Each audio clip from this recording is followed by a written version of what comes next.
One of the hottest attractions in motorcycle drag racing right now is high-performance bagger grudge races. Sit back, relax, and settle in because we have an entertaining and thrilling one for you in this episode. NHRA legend George Bryce is set to go heads up with this man, Mark Fricke from Chicago, Illinois, and his super fast 2017 Nitrous Road King. There is $3,000 on the line in this high-stakes showdown. We're going to hear from George. We're going to hear from Mark. We're also going to hear from NHRA Pro Stock Motorcycle racer Steve Johnson, and we'll show you the race. Stay with us. It is a war to settle the score. Mark Fricke from Chicago, beautiful bagger here. Apparently, you have been called out by an NHRA legend, George Bryce. Tell me about this. Yeah, we have a little match race going on tomorrow. Two of the fastest all-motor baggers in the country, so it'll be interesting. Tell me a little bit about your bike. It's a 2017 Road King with a Milwaukee M8, 143 inches, all-motor, runs in the mid to low nines. Now, were you surprised that you got called out by the old veteran there? Not really. Me and George, we got a kind of a little relationship. Okay, what do you think your chances to win are? Slim to none. He's tough. Yes, sir. But anything can happen in drag racing. Yes, sir. Well, we wish you the best of luck. You gonna cut a light on him? I'm gonna try. Good luck to Thank you, sir.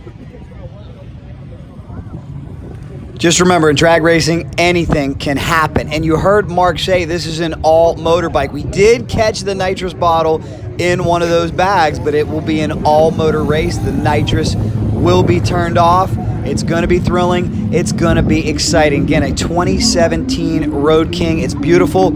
I want to hear from you in the comments. What do you think about high-performance bagger drag racing? What is your name? My name is Steve Hastings. It was great to meet you. Where are you from? I'm from Minnesota. Now, tell me the story you just told me. Okay, I never would have made it down here or known much about any of this without you and your videos, and I really appreciate it. So you watch Cycle Drag? Heck yeah. Thanks so much. I really appreciate that. Yeah. I'll tell you what, I got some Cycle Drag decals for you. Okay. What do you like better, the YouTube or Facebook? Facebook. Very cool. Got some decals coming your way. Thank you. All right. Here you are, my friend. All That's right. the last couple. So how did you discover Cycle Drag? Just heard about Larry, and I'm a big drag race fan, but I watched go to the NHRA and watch the Harleys, but then I got a whiff of this stuff, and this is crazy. Well, I'm glad we're connecting fans all over the globe. I love it. Let me see them stickers one time. There you go. All right. Do you ride at all? Oh yeah, yeah. Excellent. Yeah, I would have rode down here. I was gonna ride to Knoxville or to Rockingham, but it sounded like rain, and I missed it. I wish I would have just got on my bike and came. Thank you for being here. Yeah. Wanted to share that story. How's Thank it this going? young lady. What? How's it going? Not too bad. I can't complain yet. Good job.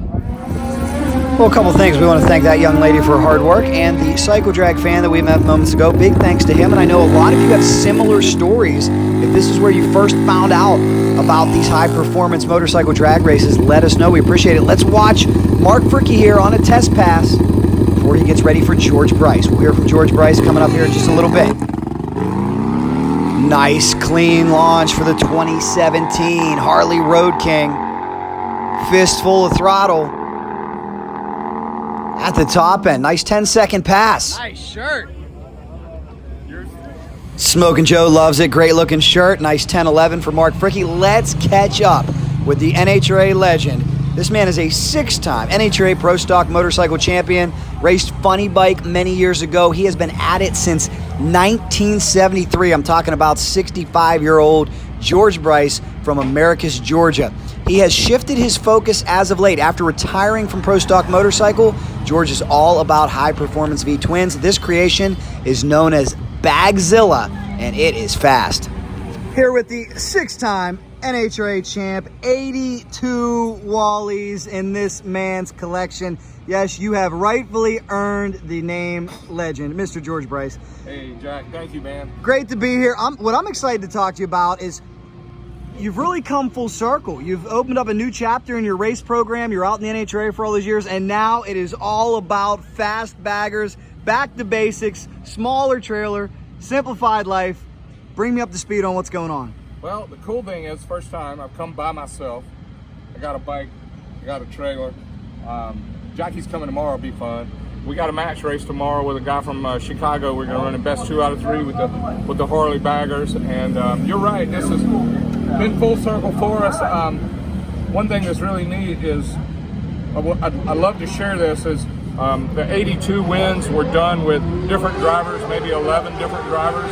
NHRA Pro Stock, we had a lot of chances to work with some great people, so I can't take the credit myself as being the 6-time champion, but I understand what you mean. My team, we won a lot of championships with a lot of people. The late great John Myers, which we all love, won 3 championships with us. The new big champ for the Harley team, Angel, raced with us for 8 years and won 3 championships with us. And a lot of that stuff gets kind of left off in history, and not by you. You do great bringing up history, but a lot of people forget the history, but we all know where we came from. And I'm very thankful to be able to be here at the 43rd Man Cup Finals this year. Is that amazing? 43 years? It's amazing, and how fulfilling is it to see a motorcycle drag race this packed, telling everybody this sport is still alive and well, very much so. Yep, and Jay asked me, and of course I've talked to you about it before, how can we incorporate this kind of deal? You know, and I'm like, well, this, you know how new this is. This is like 1 year old, and I got this really crazy idea. I saw a couple of guys have some fast baggers, and I was like, man, that is so us old guys. Maybe we need to get some of these, because it's hard to get, you know, millennials and the new kids and stuff involved in Harley Davidsons. Harley Davidson, the factory is struggling with that. They want new people involved and younger folks involved. But this is what the old folks do. We race a nitro Harley or we don't go. So this is the version of the nitro Harley now on gasoline, and we can actually fire it up and drive around, and you can ride it to work, and everything works. It's just fast.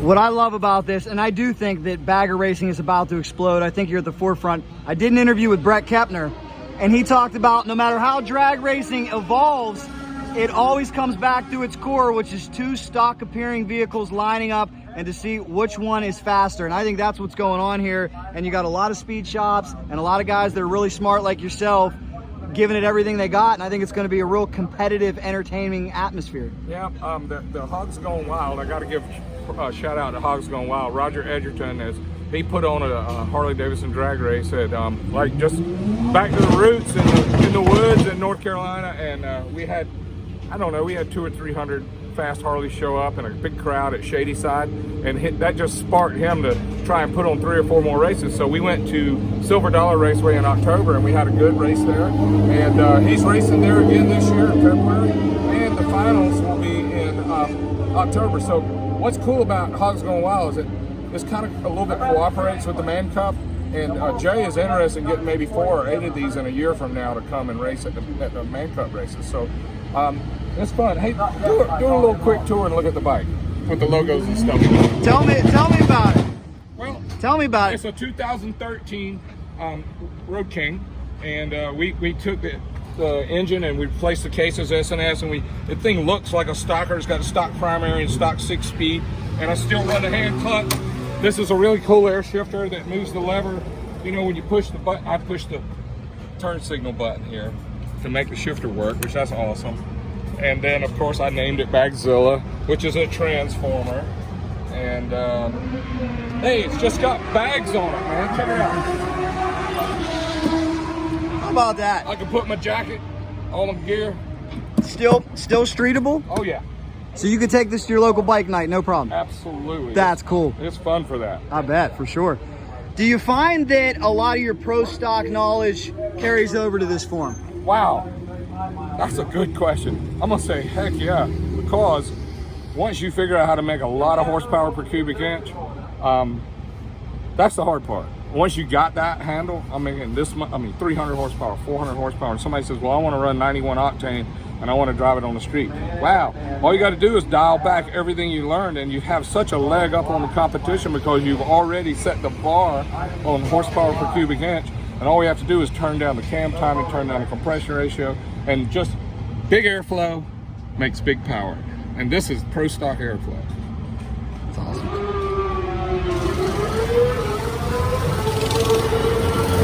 It's a gorgeous motorcycle.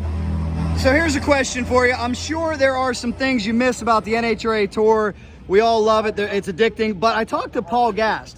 Paul tells me he's having more fun because he says he's not interested in dynoing for 3 weeks to find a quarter horsepower anymore.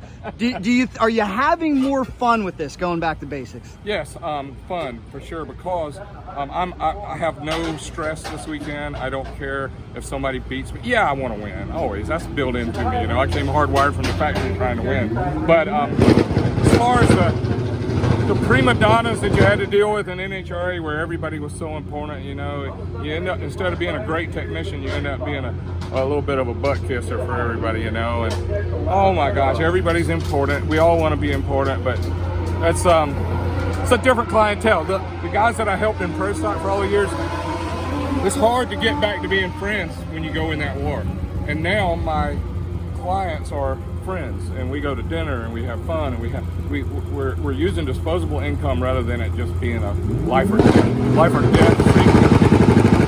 Pro Stock seemed like if we didn't win, we were going to die. It was ridiculous, and a lot of pressure out there. It is, and I feel I would never tell somebody don't do it, because I'm guilty of it and spent my whole life on it. But I wouldn't know what I know, and I wouldn't be who I am, and I wouldn't have had everything I've had if I hadn't worked that hard on it. So I'm thankful for the opportunity to be able to go and compete at that level and see the top, and then now it's just so much easier now, more fun. I've been smiling all day. I gotta say congrats, because you had a heck of an accomplishment recently. You took down a sim who's been undefeated for 3, 4, 5 years. I mean, he has been the top dog in bagger racing. GMS and those guys, they're so tough. You figured out a way to beat him. How fulfilling was that? That was neat. You know, he's a great promoter. His bike is really fast. Greg Dahl does a great job with those guys, and they put the effort into it like we did Pro Stock, and Asim spent money on it like we did Pro Stock, and he deserved to win all those races. But I don't know, I went and ran him the first time in Shadyside back in the spring, and he outran me, outperformed me, and I wasn't really prepared for that competition to be that good. He was better than I thought, and his bike was better than I thought. So I went home, and my guys worked hard. We found some power. I went and practiced, sort of perfected the craft a little bit, and then we went back and ran again, and now we're even, 1-1. So I guess we'll have a rematch. I love it. The last thing I have for you here is, I know that you were an instructor at the Bryce, Harley drag racing school for many years. I had the opportunity to sit in. It was magical. It was so insightful. But we know that this beast is probably like nothing you have ever ridden before. Tell me about what the process has been like trying to learn how to ride one of these things. Okay, great question again. The Pro Stocker deal, you know, you floor it and pop the clutch, and you have to set the clutch up, you know, before the run. And then in this bike, we adjust the clutch while we're running. So and also it wants to turn over backwards, and you have to shift on time. Yeah. And the guys with the Pro Street bikes were very similar to that, but they're so fast, and this thing weighs so much and has so much brute torque that it really does a good job of making big adrenaline for me. It gets my blood pressure up, and the good Lord gave us some great drugs, adrenaline and endorphin. And this machine right here produces tons of adrenaline and tons of endorphin, and it just pumps me up. I can't wait to ride it again. I love it. All right, so I got a big favor to ask. At your school, you talked about the mental routine and going over and over. Can I see your routine one time on the bike? Can I see how you practice?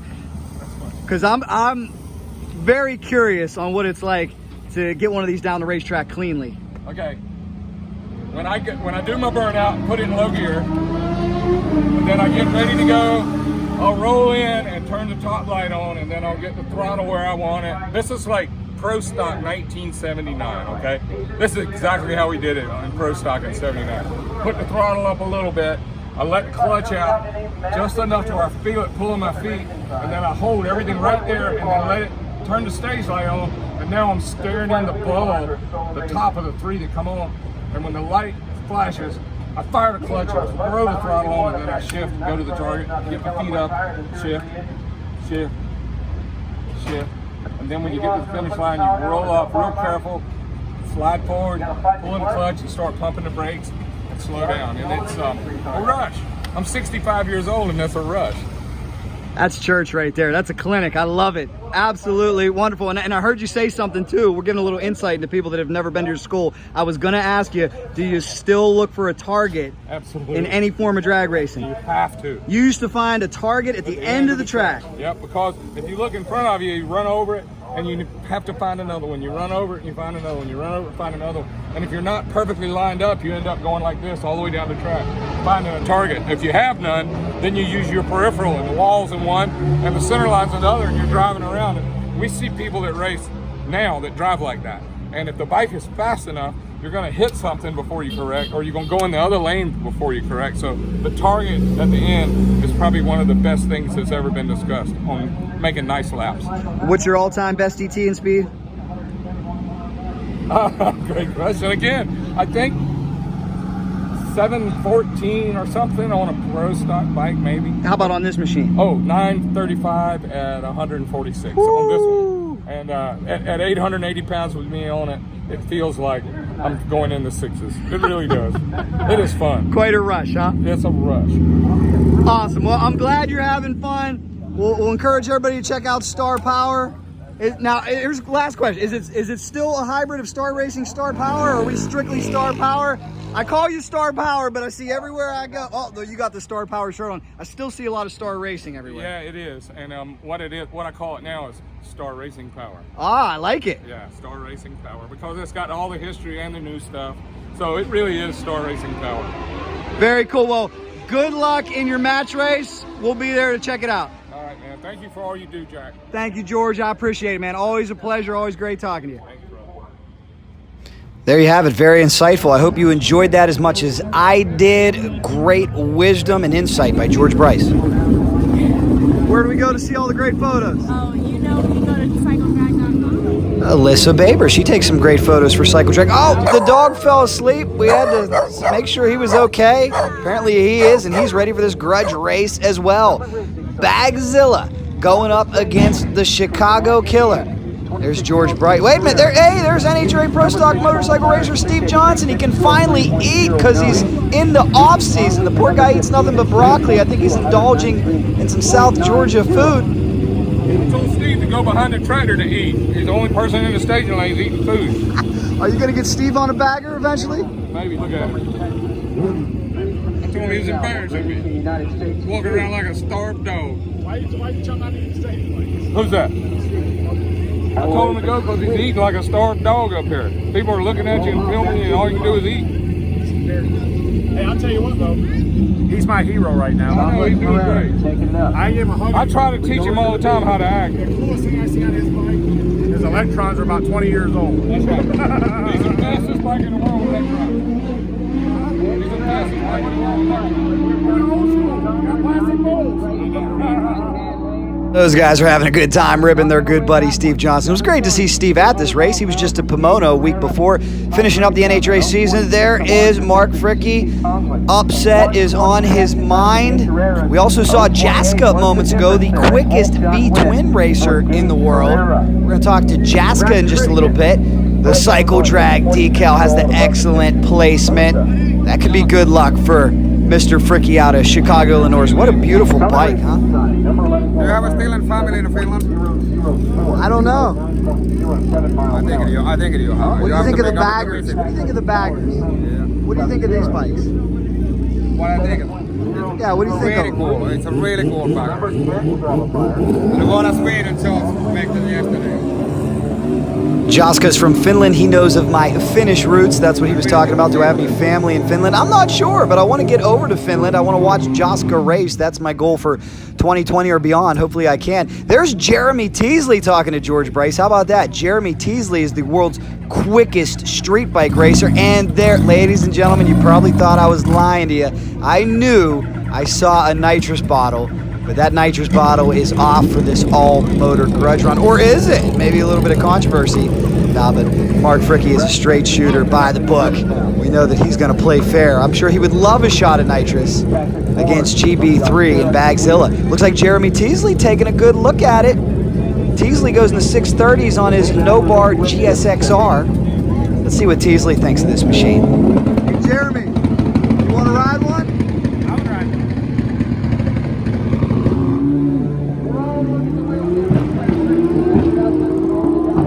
Well, there you have it. Video evidence. Heads up, George, Asim, Greg Dahl, everybody else in the bagger world. The baddest man on a street tire, Jeremy Teasley, said he'd like to do this. Why don't we give him a chance? Let's get him a motorcycle. That would add a lot of crossover appeal. Speaking, is this, the dog fell back asleep? No, the dog's up.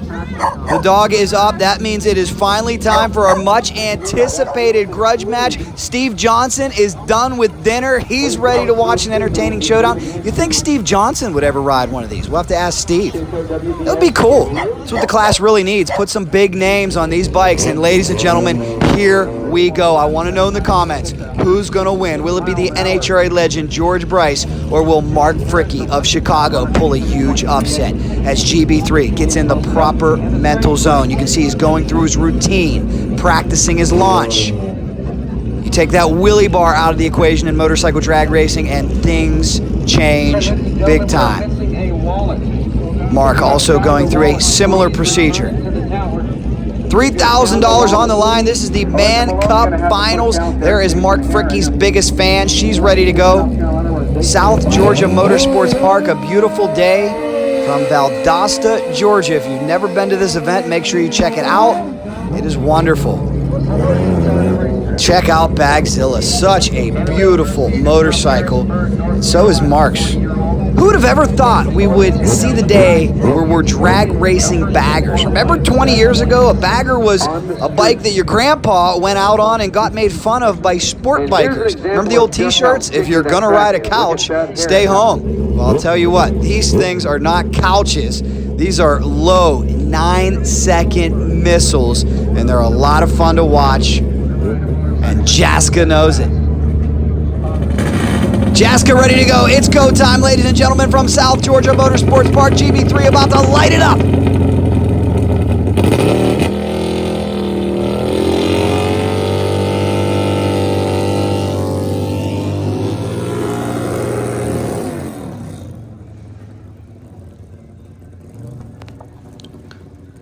We are set to go. This is the epic showdown we have waited for. If you have stuck around this long, thank you so much. That means you like bagger racing like we do here on the Cycle Drag YouTube channel and CycleDrag.com on Facebook. Leave us your feedback for sure.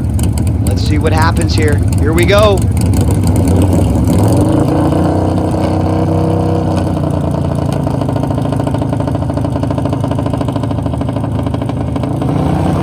Looks like a little bit of a hold-up at the line. Fricke goes, George goes nowhere. Not sure what's going on. Let's see if we can get clarification from our chief starter.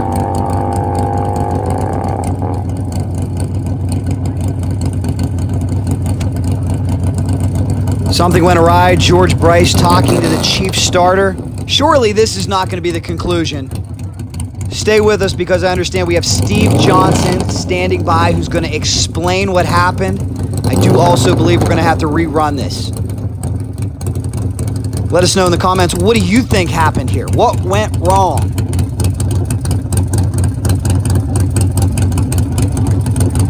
George trying to put the pieces together. George is a timing system expert as well, so he knows exactly what's going on, exactly what the mishap was. He's going to make a pass anyhow. Let's see if we can't catch up with the NHRA Pro Stock Motorcycle racer, Steve Johnson, for an explanation. Steve? With the legend, Mr. Steve Johnson. Steve, what happened there? It's the bagger race, and it's a booked-in deal, a lot of money, so, you know, lots of nerves or whatever it may be. But here's the scoop, and y'all probably already know this. At the national event, at an NHRA national event, or here at a national event, there is an auto start. Okay, auto start sees a pre-stage and a pre-stage. When the first competitor stages, so that would be 3 bolts, that's when the auto start takes over and gives the other competitor, I believe, 7 seconds to get in there. You saw what happened. That clearly did not happen. So what we found out in the tower was that the auto start was not on. So that means somebody fired the tree. Why they fired the tree, I don't know. But I honestly don't think either competitor did anything wrong. There's no rule that says you have to courtesy stage. okay? So he can go in and turn both pre-stage and stage on, and George knew what he was doing, I'm assuming, so he rolled in, got his composure, pre-staged, and then was getting ready to roll in again, and the tree was fired. So they're just gonna rerun it, which is the right thing to do. Thanks a lot. Great explanation by Steve Johnson. Let me know in the comments, guys. Should we get Steve Johnson on a bagger? Let's get Steve Johnson and Jeremy Teasley on baggers. What do you think about that? Well, let's get set for this rerun. Here we go, ladies and gentlemen.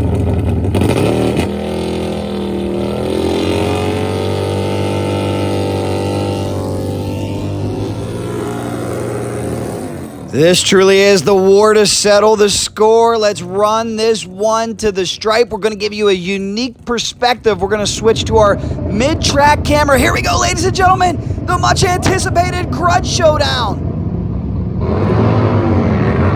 Green lights all around. George Bryce out in front. Here comes Fricke. Does he have enough racetrack? George Bryce into high gear. Bryce takes the win. What a drag race. Let's take another look, ladies and gentlemen. GB started making big-time horsepower around the 330, pulled away so fast the camera simply could not keep up with him. Fricke also started making some big power as well, picked up his speed down around 1,000 foot, made it somewhat of a race, but GB just checked out, put that Bagzilla into high gear, and took the win. Congratulations. 944 to a 967. It was 144 miles an hour for George Bryce. Bagzilla coming out of here victorious. But thank you so much to Mark and George for all the interviews, all the insight. We had a lot of fun. I hope you enjoyed this video as well. Leave us your feedback. Would you like to see more fast bagger videos in the future? We can certainly bring them to you. I hope you enjoyed this video. Please remember to subscribe to Cycle Drag on YouTube, like CycleDrag.com on Facebook, and we'll keep it coming. We are here to promote fast motorcycles all over the world. If you have any friends who you think may enjoy this, please refer them. They are always welcome. Thank you for the comments, the feedback. We appreciate it, guys. Thank you for subscribing to Cycle Drag on YouTube. Everybody is welcome here. If you have any motorcycle friends, get them to subscribe to Cycle Drag on YouTube. Smash the bell for notifications. Like CycleDrag.com on Facebook, and we will keep it coming. We're shooting for 100,000 subscribers on YouTube. Help us do it. We'll keep bagger racing going and all motorcycle drag racing rolling along. Thanks so much.